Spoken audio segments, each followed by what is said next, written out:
And without further ado, I would like to introduce Michael Loehr. He's the Director of Preparedness for Public Health, Seattle and King County. He's presenting Whole Community Approach to Medical Countermeasures Capability. Let's hear from Michael. So I'm going to talk about a whole community approach to medical countermeasures. We've all been preparing for about 10 years now to receive, distribute, and dispense medicines to a large part of our population in a very short period of time. Medical countermeasures is a core capability of public health, especially local public health.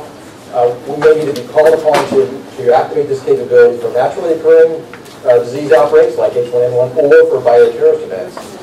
However, when we started developing this capability years ago, I think we took a very government-centric approach, and we actually excluded capabilities that exist across our community.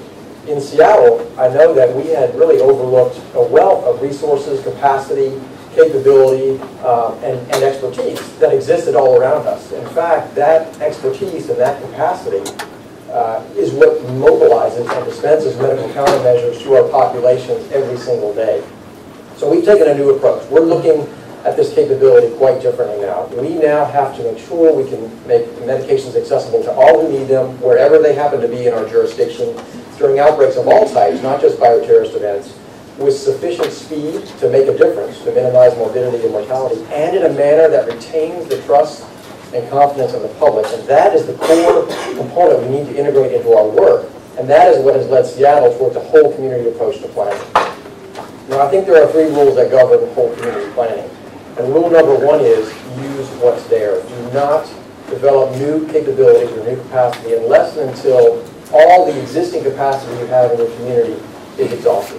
So where does the capacity for medical countermeasures exist in our community today? Well, in Seattle, it's in our pharmacies. It's in our large integrated health system. It's in our wholesalers and distributors. It's in our occupational health programs for large employers. Just as an example, 93% of us live within 5 miles of a pharmacy. In Seattle, pharmacies are ubiquitous. They're everywhere. This graphic shows the geographic spread and the density of pharmacies just in our area, and pharmacists are among the most highly trusted members of the public. Now, when we started developing this capability years ago, we did not really have pharmacies and wholesalers and integrated health systems in mind, and I think that was a big mistake. We are looking now at the capacity that already exists in our community, and I think we all need to start using what's there first. Rule number 2 is where there's capability, there is responsibility. Those organizations that can protect their staff and their families during all hazards, particularly disease outbreaks, should be encouraged and expected to do so. Now, this approach opens up a world of opportunity with all types of organizations to become a direct part of your local response. Federal agencies are coming on board now in a big way as closed points of dispensing. Who else could you ask in your jurisdiction? Your largest employers, your critical infrastructure agencies, universities and community colleges, large foundations. Now, some people might say, well, this sounds like you're passing the buck.